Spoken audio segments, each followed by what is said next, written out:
Muy buenos días, les doy la más cordial bienvenida a nuestro tiempo devocional Tu Palabra para encontrar el camino. Hoy es 29 de julio del 2024. Vamos a continuar con la lectura de la Biblia en un año con el libro de los Salmos, capítulos 79 al 81, y el libro de los Hechos de los Apóstoles, capítulo 28, versículos 1 al 15.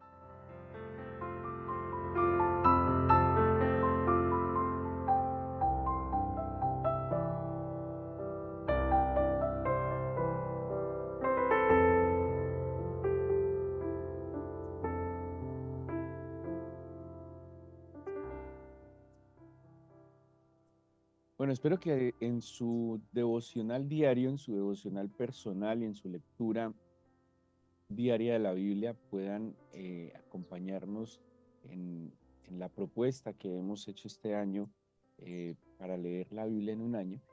Y, y pues con este relato del libro de los Hechos que hemos seguido, hemos visto cómo Pablo, en el cumplimiento del propósito con el cual el Señor lo llamó, Pablo va a utilizar mucho la expresión propósito, ¿sí? En algunas de sus cartas va a hablar claramente de ese propósito, eh, entendiendo que él estaba viviendo bajo su propósito, a lo que él pensaba que era el plan para su vida, pero al encuentro personal con el Señor Jesucristo, él hace un replanteamiento de lo que él consideraba era el sentido de su existencia, el propósito de su existencia, y pues le da otra dirección. Cuando el Señor a través de Ananías edifica a Pablo, a través de Ananías lo instruye, porque así fue, pues Pablo entiende que él tiene un propósito de llevar el Evangelio a los gentiles y les he explicado que la expresión gentiles se refiere a los pueblos que no pertenecen al pueblo de Israel, al pueblo judío. Y que Pablo además tiene un plan, o tiene una misión de llevar el Evangelio no solo a los gentiles, sino también a personas puestas en autoridad. De allí que cuando evaluamos la vida de Pablo, no solo a través del libro de los Hechos de los Apóstoles, sino de sus propias cartas, vemos cómo él trata de subordinar todas sus decisiones, de subordinar todos sus emprendimientos al propósito que el Señor tiene para él. Y en los últimos capítulos de Hechos, que estamos viendo desde que él subió a Jerusalén a adorar, a cumplir un voto, que hablábamos del voto del Nazareo, pues desde ese hecho vemos cómo él se está sujetando al plan. En el plan de Pablo, ¿sí? En la mente de Pablo, estaba que él iba a ir a Jerusalén a adorar, y él iba para la fiesta de Pentecostés y que después iba a ir hasta España, ¿sí? Y lo vemos en la carta de Romanos que él escribe previo, a su viaje a Jerusalén, y él escribe a los romanos que va a ir a Jerusalén, va a cumplir estos votos, va a llevar la ofrenda a los santos y que después los visitaría de camino a España. Pero, pues el plan del Señor iba eh, digámoslo así, no en otra dirección, porque efectivamente Pablo llega a Roma, pero sí tenía como otras connotaciones. Lo importante es que Pablo en el caminar iba descubriendo ese propósito perfecto que el Señor tenía para él. Tenemos entonces en estos últimos capítulos del libro de los Hechos como el apóstol está entonces caminando en pos de este plan. Ya en la lectura que hemos hecho de los últimos días del libro de los Hechos, vemos como Pablo emprende el camino hacia Jerusalén vía marítima, eh, hacia Roma vía marítima. Él había apelado a César, es llevado con otros prófugos de la justicia, pero tratado de manera diferente. Tratado de manera diferente no solo por su condición de ser ciudadano romano, sino porque también pues Pablo había demostrado que no era un reo peligroso, que no era un delincuente, un asesino, un ladrón, un extorsionador, simplemente estaba acusado por temas que se refieren a, asuntos religiosos y pues sabemos que en todo este proceso de acusación, Pablo o quienes lo acusaban tuvieron que conspirar y que armar toda pues, digámoslo así, una mentira, tejer una mentira para llevar a Pablo a la cárcel. De hecho, uno de los que interrogaron a Pablo, creo que es Festo o Agripa, dice que Pablo pudo haber quedado libre a no ser porque apeló a César, ¿sí? Y él lo dice.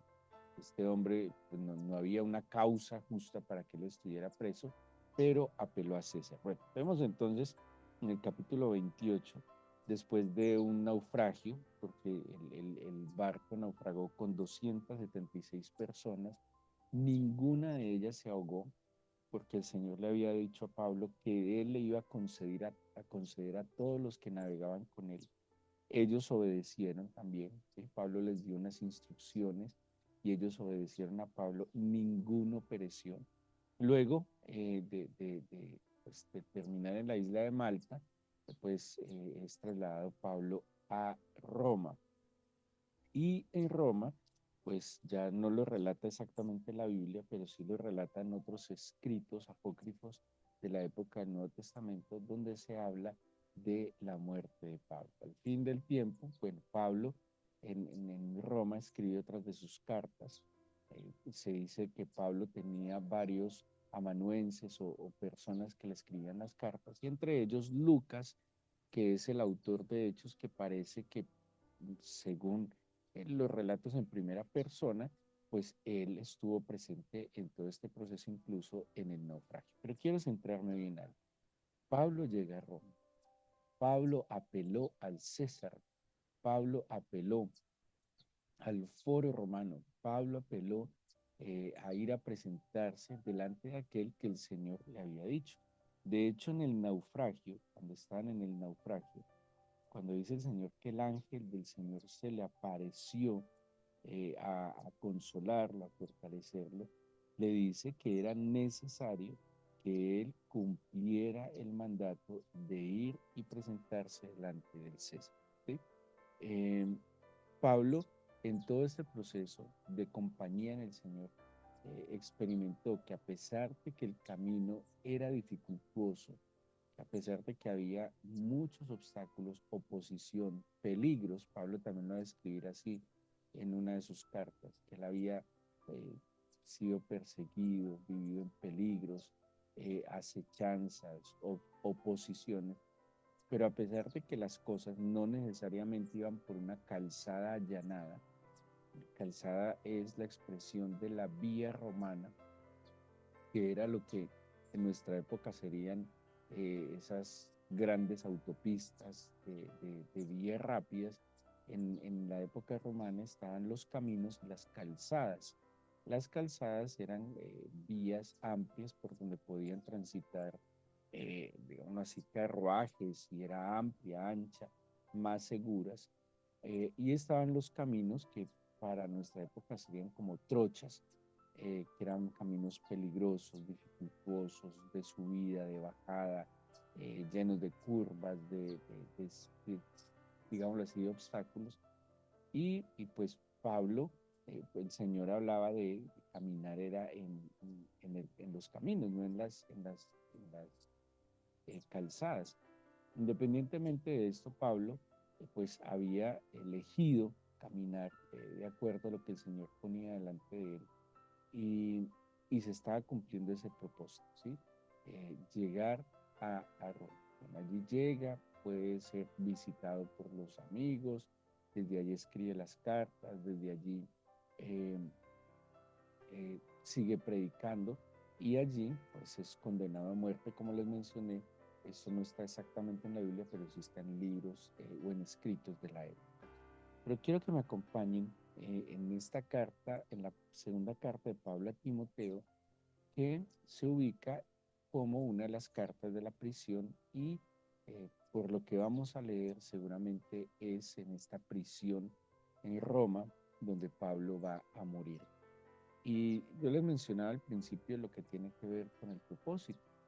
Les mencionaba el tener clara la meta. Pablo cuando le escribe a los colosenses, a los filipenses, a Efesios, cuando le escribe a Timoteo, entre otros, es claro que Pablo tenía muy claro hacia dónde iba. Eso es muy importante. Primero, más que de futuro, Pablo tenía una clara visión de la eternidad. Él sabía que tenía un destino eterno. Por eso, por ejemplo, cuando le escribe a los filipenses, les dice, para mí el vivir es Cristo, el morir es ganancia. Pablo sabía que la muerte nunca era un problema, sino un paso a la eternidad y al cumplimiento pleno de todas las promesas que el Señor le había hecho. Pablo no le tenía la muerte y sabía, por el contrario, que la muerte era ese acceso directo a la gloria eterna del Señor y que, de hecho, él decía que era la mejor condición en la que podría estar, pero consideraba que si él vivía para un propósito superior y ese propósito superior era la salvación de las personas. ¿Qué entendió entonces? Que su vida en este mundo no podía ser simplemente para nacer, crecer, reproducirse y morir, sino que tenía que ser una vida que trascendía en la salvación de las personas.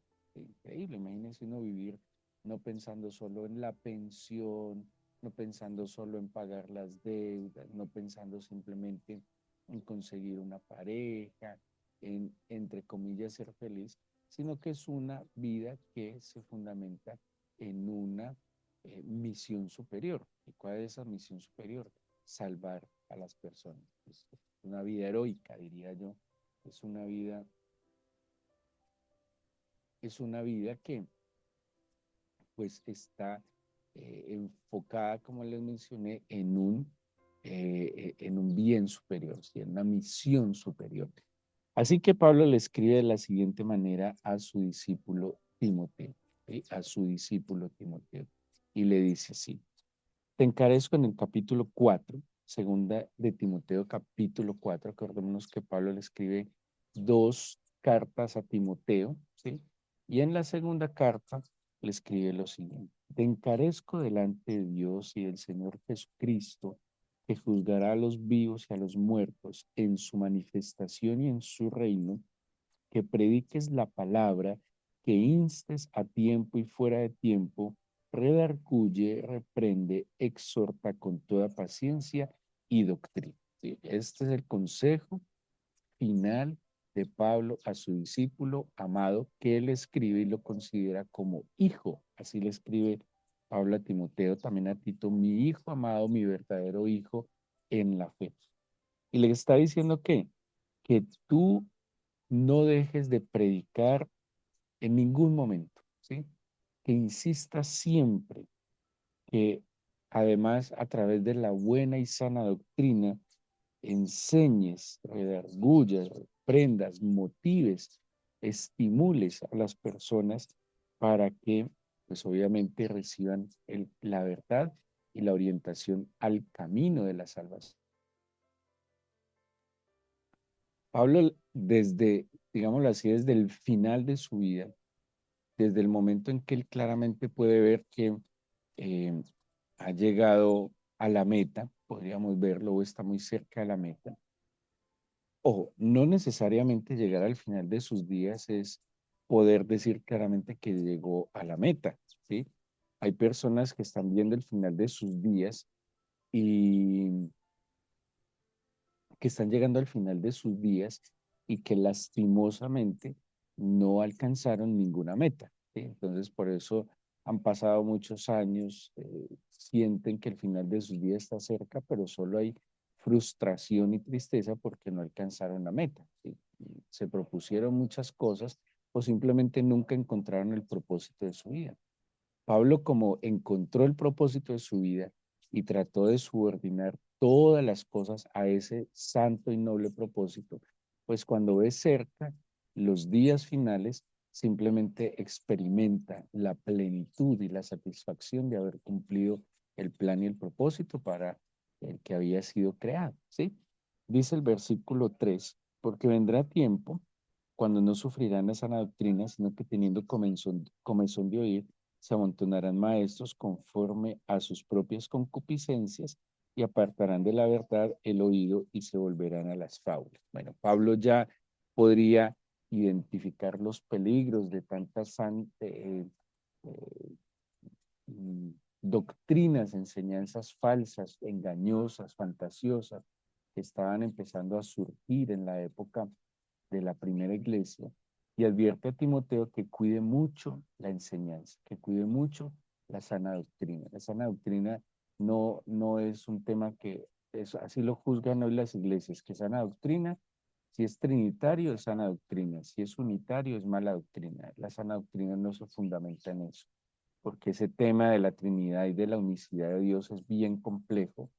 Y la sana doctrina que habla Pablo tiene que ver con el buen testimonio, con la doctrina que se basa en el amor, que se basa en la fe, que se basa en la esperanza, ¿sí?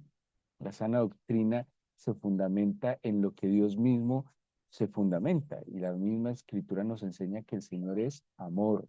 La sana doctrina tiene que ver con la santidad, ¿sí? No puede haber una doctrina que se enfoque en el placer, que se enfoque en la ambición, en la codicia, en la prosperidad material. Eso no puede ser una sana doctrina.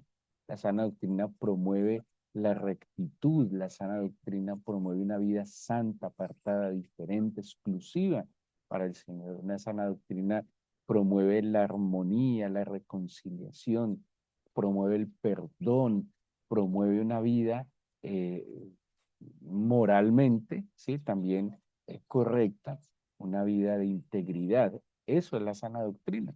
Y Pablo le dice, cuide, porque es que van a venir cosas que van a confundir y que van a hacer que aún los que supuestamente están en el camino se puedan desviar.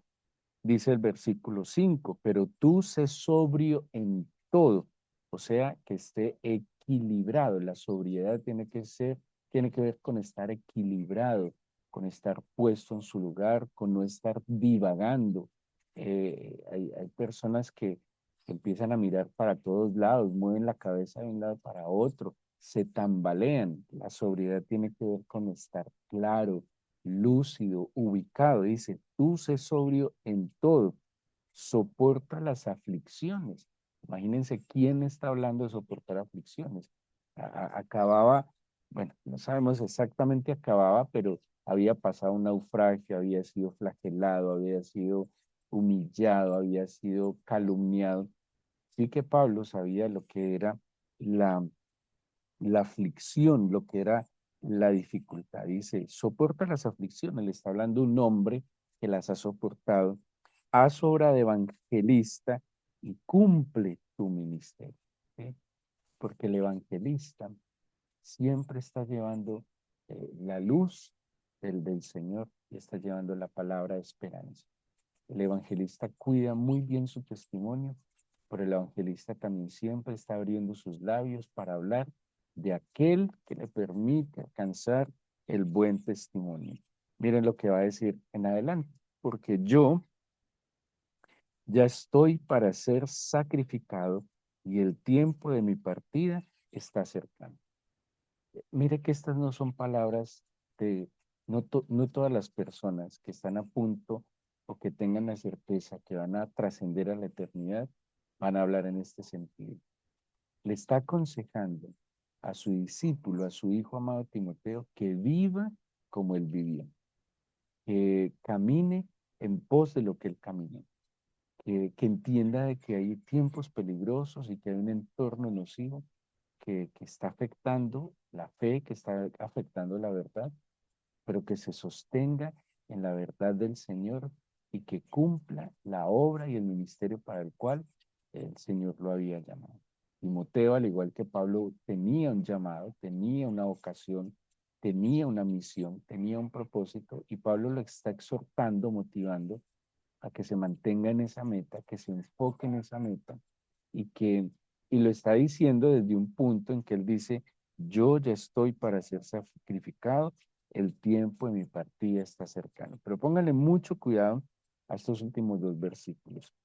O sea, lo que quiero darles a conocer es que esta carta está escrita desde Roma Estoy hablando del final del capítulo, o más bien del capítulo 28, el capítulo final de Hechos, donde Pablo queda encarcelado en Roma. Muchos comentaristas coinciden que en este momento, o en este tiempo que Pablo está en Roma, es que escribe cartas como esta de Timoteo, donde se está despidiendo de él, ¿sí? Donde está eh, motivándolo a que continúe en el camino. A propósito, Timoteo había estado con Pablo en ese camino, ¿sí?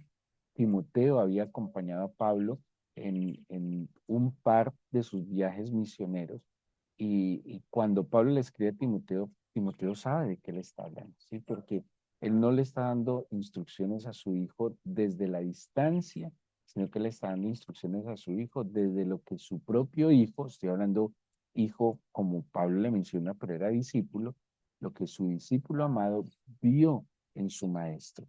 Dice el versículo 7, he peleado la buena batalla, he acabado la carrera, he guardado la fe. Tres cosas que Pablo al final de sus días identifica, ¿sí? Con toda certeza, humildad, pero también me imagino yo con una profunda gratitud. He peleado la buena batalla. Él sabía y entendió, y así lo enseña, que la vida es una carrera, pero que la vida también es una lucha. Solo que hay quienes en esta lucha parece que todos los días caen derrotados o son tirados contra las cuerdas. Pablo entendió que en esta lucha él no estaba solo. Entendió lo que dice la escritura, que el Señor nos hace más que vencedores. Una cosa es luchar y estar siempre contra las cuerdas o estar siempre cayendo en la lona. Otra cosa es luchar y seguramente hay golpes que se reciben y que nos pueden hacer tambalear, pero nunca sentirnos que no tenemos salida. Esa es la ventaja de luchar con el Señor. No contra el Señor, sino con el Señor. De luchar de su mano, apoyado en Él, dirigido por Él. Pablo, la palabra del Señor dice que el Señor nos hace más que vencedores, que si Él está con nosotros, ¿quién contra nosotros? Y Pablo por eso con esta certeza le dice a su discípulo, he peleado la buena batalla. Imagínense, había pasado ese naufragio tan horrible que les sucedió en el capítulo 27, que seguramente usted ya leyó, había sido rechazado muchas veces por los suyos. Bueno, todo lo que le mencioné, que él mismo también lo menciona en la carta de los Colosenses. Dice, he acabado la carrera, llegué. O sea, lo que, a ver, yo me imagino que cuando el universitario se gradúa de haber terminado su carrera, debe sentir mucha satisfacción. Pablo aquí está hablando de toda su vida como una carrera. He llegado a la meta. La meta, dice Filipenses, la meta del supremo llamamiento que es en Cristo Jesús. Pablo se sentía más cercano al Señor. Pablo sabía que el haber obedecido lo que el Padre, lo que el Señor le había dicho, pues lo acercaba más a Él. Por eso está tan pleno, está tan tranquilo. Es que está escribiendo desde la cárcel. Eso no son palabras de un frustrado. Eso no son palabras de un derrotado. Esto no son palabras de alguien que cree que desperdició su vida. Eso tiene que ser muy frustrante. Creer que desperdició toda su vida. Pablo está hablando desde que, ahora, no toda la vida Pablo fue cristiano. Acordémonos que prácticamente la mitad de su vida Pablo persiguió la fe cristiana o durante pues muchos años y durante toda su vida estuvo bajo el fariseísmo, pero él encontró el camino y pudo rectificar su camino y pudo caminar en pos de esta meta. Para nadie es tarde. Moisés empezó el éxodo cuando tenía 80 años, ¿sí?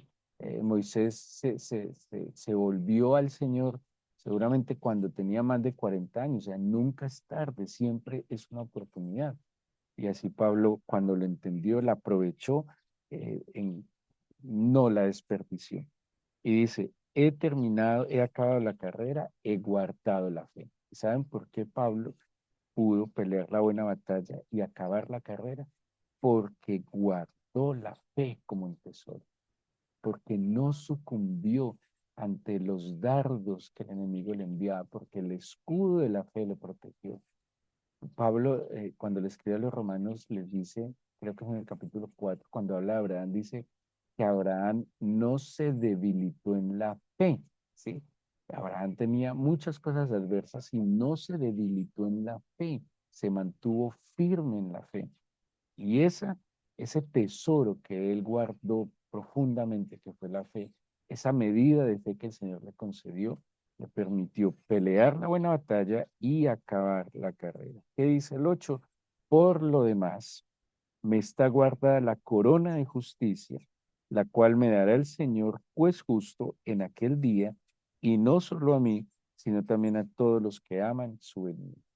Tenía tal certeza de que él no solo había peleado la buena batalla, que había acabado la carrera, que había guardado la fe, sino que le esperaba un galardón.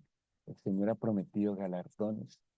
El Señor ha prometido eh, eh, eh, premios, ¿sí? Coronas, lo menciona la Biblia.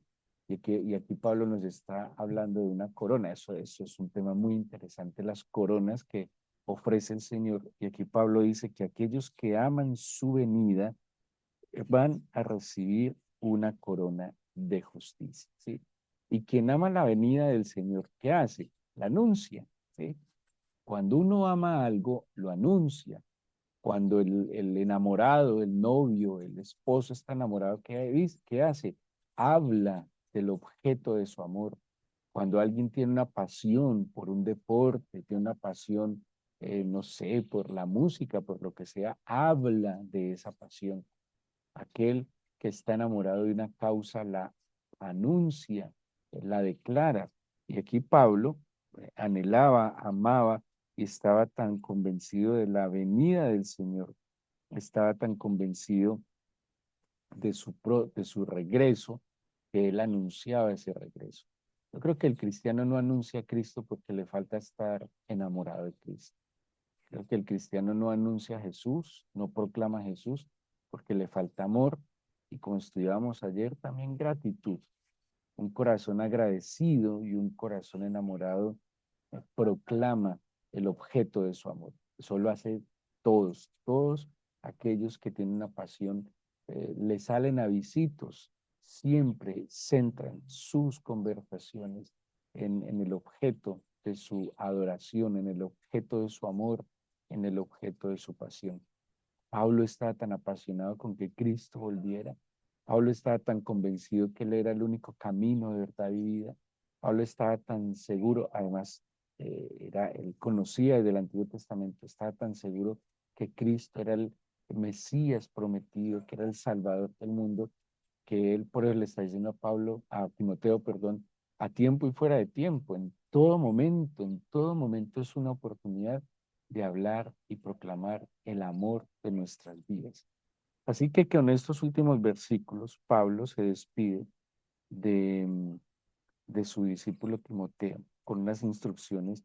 De hecho, el capítulo 3, que ha sido un motivo de estudio de estos días con algunos padres de la iglesia, eh, Pablo le está haciendo una advertencia muy fuerte a Timoteo sobre el carácter de los hombres de los postreros días. Es un estudio que espero podamos hacer con otros padres que nos quieran acompañar en este anhelo por orar por nuestros hijos, interceder por nuestros hijos, entendiendo que estamos en tiempos peligrosos y que hay hombres con unas características de estos tiempos peligrosos y que hay que advertirlo para cuidar no solo a nuestros hijos, sino cuidar nuestra familia. Que tenemos una armadura de Dios, el Señor nos dio una armadura para que podamos soportar tiempos difíciles. Y Pablo entonces advierte claramente de todo esto a su discípulo y en su discípulo a nosotros. Así que oremos y que podamos tener la certeza como Pablo que encontró el propósito, vivió para este propósito, murió para este propósito y en esto, como el mismo Señor Jesucristo cuando en la cruz dijo, consumado es, esa expresión del Señor Jesucristo en la cruz es extraordinaria, consumado, o sea, lo hice, lo logré. Por eso el autor de Hebreos también dice que el Señor es el autor y consumador de la fe. Y el Señor consumó la fe en la absoluta obediencia al propósito y al plan de salvación que el Padre había determinado a través de él. En esta mañana te doy gracias, eterno Dios, por tu palabra, te doy gracias por tu Hijo, Jesucristo nuestro Señor. Te doy gracias por tu Espíritu, nuestro Consolador. Te doy gracias por tu palabra, el testimonio que nos has dejado, Señor, a través de la inspiración y revelación que le has dado a estos hombres de fe. Hombres que, como dice Pablo, han guardado la fe y que les ha permitido pelear la buena batalla y acabar la carrera. Si estamos vivos hoy, Señor, es porque todavía tenemos la oportunidad de pelear la buena batalla y de acabar la carrera. No me permitas vivir un solo día frustrado por no entender para qué estoy vivo. Hoy estoy vivo, Señor, por una razón. Y no puede ser solo para eh, crecer, comer, reproducirme, para sobrevivir, para pasarlo. Mi vida tiene que tener una trascendencia, Señor. Mi vida tiene que tener un enfoque de amar, perdonar, ayudar. Y como Pablo lo tenía, llevar a otros a la salvación y a la eternidad. Yo te pido, por favor, que abras mis ojos y que yo pueda ver la luz delante de mí. Pablo decía, la meta del supremo llamamiento, Jesús, mi meta, Jesús, mi estandarte, mi soporte. No solo es a donde yo llego, sino con quien camino. Tómame de la mano y no me sueltes. Guíame, por favor, por tu camino de verdad y de vida. Te pido tu bendición sobre cada uno de estos tus hijos que se esfuerzan cada día al madrugar, al levantarse, al disponerse. No permitas que se queden sin tu bendición. Ayúdales en su debilidad con tu fuerza. Provéeles para sus necesidades conforme a tus riquezas en gloria, Señor, y fortaléceles conforme a tu poder, Dios mío. Gracias por escuchar nuestra oración. En el nombre de Jesús. Amén.